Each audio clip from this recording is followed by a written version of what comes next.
Punto 5.2. Las Cortes de Cádiz, la Constitución de 1812. Antes de que se produjera la primera Constitución en la historia de España, la Constitución de Cádiz, la llamada La Pepa, porque se proclamó el día de San José, en marzo de 1812, ya había habido una a modo de constitución en España. Esa constitución la dieron los franceses y la conocemos con el nombre de Estatuto de Bayona. Técnicamente no es una constitución, es un estatuto o una carta otorgada, porque no está aprobada por ningún representante de la población ni de la nación. Directamente la otorgó Napoleón. Pero es interesante porque de alguna manera sirvió pues en el proceso de aceleración política que llevó a la Junta Central, a la Junta Suprema y la Junta Central, convertida en Junta de Regencia y presidida por Florida Blanca, a realizar una convocatoria de Cortes en Cádiz. El hecho de que la Constitución se aprobara en Cádiz no es una cuestión baladí. Evidentemente se hizo allí porque el desarrollo de la guerra obligó, como hemos visto, a la Junta y a los representantes de la misma a acabar en esa zona. La Junta Local de Cádiz era una junta muy progresista. Cádiz es una ciudad comercial que estaba protegida por el mar gracias a las tropas inglesas, pero asediada por tierra por las tropas francesas. Y en el momento en el que se realizan las tareas legislativas y la Constitución, pues Cádiz además está sufriendo una plaga de fiebre amarilla. Entonces, como vemos, las condiciones de vida en ese momento pues no eran especialmente fáciles. Ahí tenemos una imagen de esa ciudad, más o menos en la época en que se desarrollaron las tareas de la Constitución. La idea de convocar unas Cortes plantea varios problemas. El primero de ellos es cómo convocar esas Cortes, porque las posibilidades eran múltiples. Se podían convocar al estilo medieval, es decir, mediante estamentos, de tal forma que a lo largo de las votaciones, como ocurrió en su momento en la Revolución Francesa, pues el estamento del clérigo y el estamento de la nobleza ganaran las votaciones frente al estamento del tercer estado. La otra posibilidad era el convocar las Cortes a través de representantes en una Asamblea Nacional.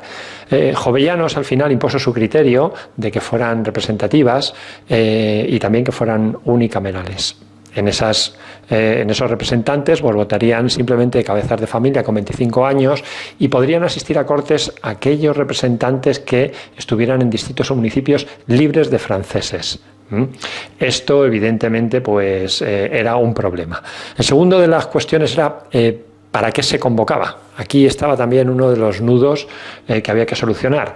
Había, evidentemente, partidarios de que lo único que tenían que hacer las Cortes era pues, guardar el trámite hasta que en algún tiempo la guerra terminara, Francia desapareciera, Napoleón desapareciera y la regencia se diera por acabada y bueno, pues apareciera el rey, Fernando en este caso, con su modelo de actuar absolutista. Y bueno, pues es para lo que iban a servir las Cortes, para cubrir ese espacio.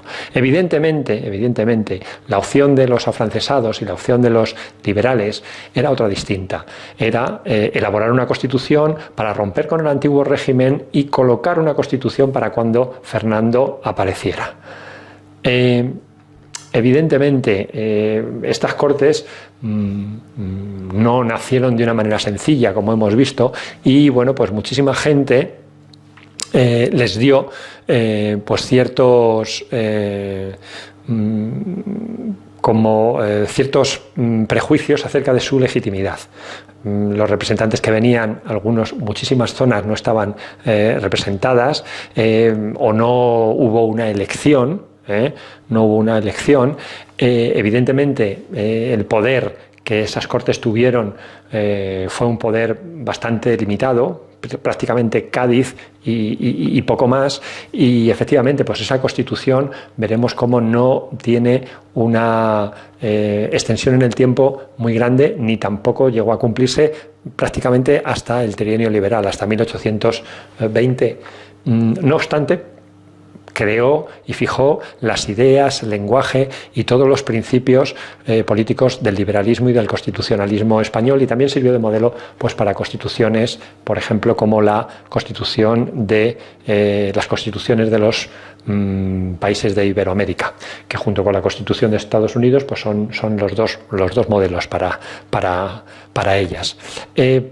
Si analizamos la composición de los diputados que trabajaron durante ese tiempo, podremos explicar bastantes de las características que tendrá no solo la Constitución, sino la tarea legislativa que se hizo en ella.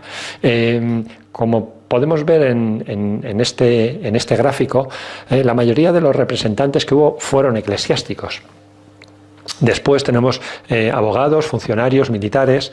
Veremos cómo hay una ausencia total de campesinos, de artesanos, es decir, del tercer estado puro y duro, y cómo realmente en una ciudad comercial como Cádiz tampoco hay mucho representante.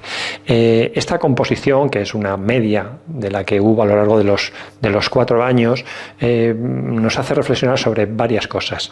El hecho de que haya tanto eclesiástico nos hace reflexionar sobre algunas de las características de la Constitución de 1812, que no es tan moderna ni tan revolucionaria como podríamos pensar. En aspectos, por ejemplo, como la propia libertad de pensamiento, que no se contempla, porque si hubiera libertad de pensamiento tendría que haber libertad de religión, y la Constitución no lo permitió. También nos haría reflexionar sobre el estamento eclesiástico, que es un mundo en sí mismo, porque la persona que va a declarar por primera vez la soberanía nacional y no la soberanía del rey es Gómez Torrero, que es un clérigo también. Luego, dentro del estamento de los eclesiásticos había una amplia gama desde el punto de vista ideológico. El hecho, efectivamente, de que hubiera mucho abogado, mucho funcionario, bueno, pues es algo que juega a favor de los elementos liberales que tiene esa Constitución. En cualquier caso, como digo, no es tan moderna y le va a dar un gran poder pues al rey. Podemos observar 3 grandes corrientes dentro de esa jungla, que fueron las deliberaciones y que fueron los acuerdos a los que se llegaron en esas Cortes. Por un lado tenemos a los absolutistas, como por ejemplo el obispo de Orense, que querían un sistema tradicional con un rey y con una soberanía que emanara de Dios. Evidentemente esta gente a lo que dedicó el tiempo es a poner palos sobre el desarrollo que los representantes liberales hacían de sus ideas. Jovellanos y los afrancesados eran menos radicales en ambos sentidos, y de alguna manera lo que pretendían era, dentro de la línea ilustrada, pues tener un compromiso pues entre lo que es la nación y lo que son las Cortes. Realmente, aunque no obtuvieron una victoria desde el punto de vista de representación y política en las Cortes de Cádiz, su posición a la larga pues en la historia fue la que tuvo más importancia en ese viaje. Los liberales, con personajes como Argüelles o Martínez de la Rosa, que veis ahí en la imagen, fueron los grandes triunfadores que impusieron la soberanía nacional y esta Constitución. Realmente fueron vencedores en ese momento, porque veremos que a la llegada de Fernando esta Constitución queda sin efecto y ellos serán, en muchos casos, los perseguidos por el absolutismo. Y realmente, aunque sus ideas acabarán dando forma o teniendo forma en las constituciones del siglo XIX, realmente en aquella época la Constitución, como hemos dicho, no tuvo prácticamente ninguna importancia. Hay que resaltar que efectivamente el Estado llano no estaba representado en esas Cortes, porque realmente esto es una tarea de una élite intelectual. A la mayoría de la población le venía muy grande todo este tipo de vocabulario y de pensamiento, y realmente pues ellos lo que querían era pues que acabara la guerra y volver a cierta normalidad.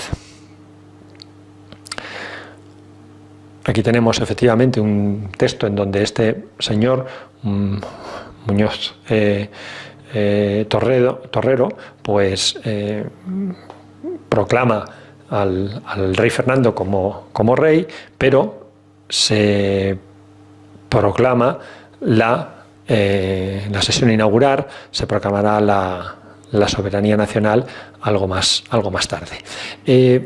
La Constitución, que luego analizaremos, no fue la única tarea legislativa que se hizo.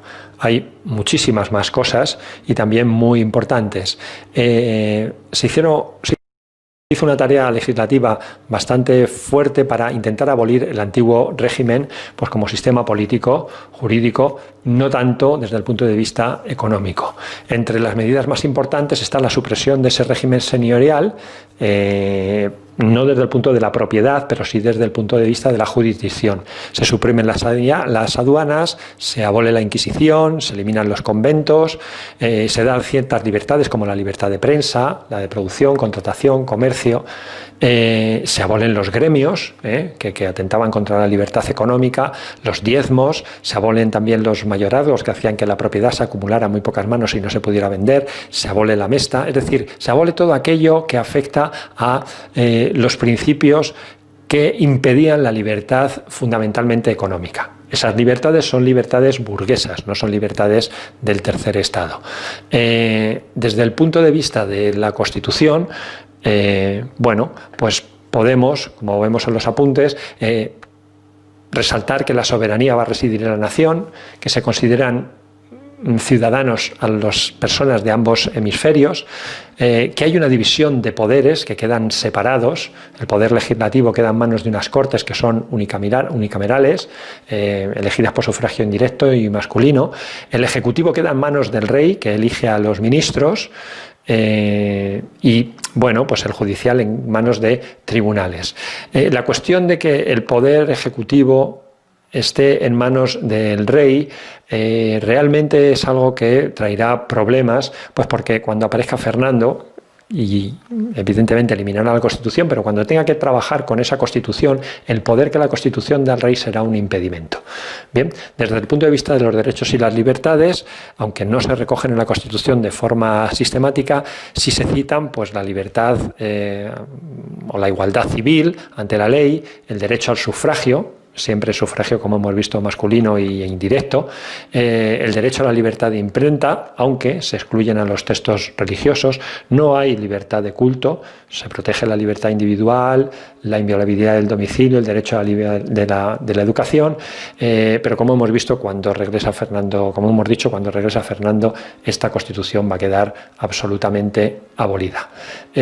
¿Consecuencias? Pues la Constitución y la tarea tuvieron una aplicación muy limitada debido a la ocupación francesa.